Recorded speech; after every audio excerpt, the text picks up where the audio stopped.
Let's be honest, most business decisions are kind of broken. They're slow, they're biased, and a lot of the time, they're just guesswork. But what if there was a better way? What if there was a system for engineering smarter, faster, more rational choices? Well, that's exactly what we're going to dive into. I mean, we've all seen this cartoon play out in real life, haven't we? You're in that meeting, someone says, we really need to be data-informed here. But what they actually mean is, can someone please find me some numbers to justify the gut feeling I already have? Yeah, it's not just a joke. It's a daily reality in thousands of companies. And that reality? It has a staggering price tag. According to McKinsey, just inefficient decision-making alone costs the average Fortune 500 company over $250 million every single year. We're not talking about a rounding error. This is a massive drain on resources and potential. So let's get right to the heart of it. We're not just talking about a few bad calls here and there. We're really looking at a genuine crisis in how modern organizations make decisions. You know, companies rarely fail in one big, spectacular explosion. It's usually something much quieter, a slow erosion. It's this idea of a death by 1,000 cuts. Every slow decision, every poor choice, every disconnected strategy, it's a small wound that over time can absolutely become fatal. So why does this keep happening? I mean, with all the data, all the tools we have at our fingertips, why are so many decision-making processes still so fundamentally broken? Well, the answer is that a lot of the time, we're battling invisible enemies, our own cognitive biases. These are the mental shortcuts, the blind spots that can derail even the smartest people in the room. Let's just run through a few of the biggest culprits, rapid fire. First up, you got confirmation bias. This is that natural human tendency to look for and favor information that, surprise, surprise, confirms what we already believe. And at the same time, we conveniently ignore anything that might challenge our view. Next, there's groupthink. Oh, this is a classic. It's when the social pressure to just agree is so strong that the desire for consensus completely crushes any realistic, critical look at other options. Everybody just nods along to avoid rocking the boat. Then you have the "we arrived" syndrome. This is the real danger of success. A company hits a big goal, gets a little comfortable, maybe even a little arrogant, and starts to believe it's invincible. And that blinds them to new threats and the fact that the market is always changing. And this one is so sneaky, resulting bias. This is when we judge a decision purely on how it turned out, not on the quality of the thinking behind it. It means we end up rewarding good luck and punishing smart strategies that just happen to hit a patch of bad luck. And finally, all of this creates a culture that I call the firefighters organization. You know the type. A company that is always in reactive mode, just lurching from one crisis to the next. So busy putting out fires that nobody ever thinks about fire prevention. Okay, so if that's the problem, what's the solution?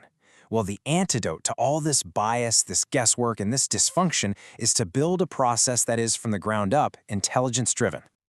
You know, you can't fix a process you don't actually understand. So the first step is to map out how decisions are really being made in your organization. And when you look at this workflow, the most critical question, the real leverage point, is right there. Input. What information are we actually using and where is it coming from? This is the entry point for real intelligence. And to make that input truly valuable, we need a huge mindset shift. And it's captured perfectly in this phrase, don't share, recommend. See, an effective intelligence team doesn't just dump a 100-page report on someone's desk and walk away. It synthesizes the data and provides a clear, actionable point of view.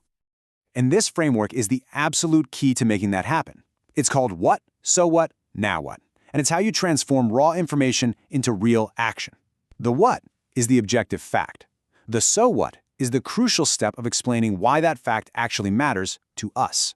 And the now what is the final essential piece, a clear, actionable recommendation. Okay, so that's the theory. But does it actually work in the real world? You bet it does. Let's look at how this intelligence-driven approach creates real, tangible results with a few quick case studies. So take product decisions. A team asks for a simple spreadsheet of competitor features. Now, the old way is to just deliver the spreadsheet and call it a day. The intelligence-driven way is to apply that what, so what, now what framework. The team delivered a full competitive deep dive that led to a complete strategic overhaul. They abandoned weak projects and redirected millions of dollars to the ideas that could actually win. Here's another one. The sales team was losing deals, and they wanted better talking points to use against competitors. But intelligence diagnosed the real issue. It wasn't what they were saying, it was what they were doing. The internal process was slow and clunky. The recommendation wasn't a new script. It was to fix the broken operations that were costing them deals. Okay, picture this. A pricing team in total chaos, operating in a black box without a clear strategy. So the company brings in these expensive outside consultants, and what's their first stop? The competitive intelligence team. It was that team that provided the foundational market analysis that allowed them to build a coherent, effective pricing strategy from scratch. And this one is huge. A company was barreling towards a major acquisition, but the intelligence team's due diligence, their deep dive, uncovered significant risks that everyone else had totally missed. That single insight allowed the company to pull the plug, pivot to a much safer partnership, and prevent a potential multi-million-dollar disaster. These examples show us what's possible today, but what does the future hold? Well, it's about more than just providing input. It's about actively engineering better decisions across the board. The role itself is evolving. The intelligence professional of the future isn't just an analyst. They are a decision engineer. Their job is to architect the systems, the processes, and the culture that enables the entire organization to make smarter choices faster.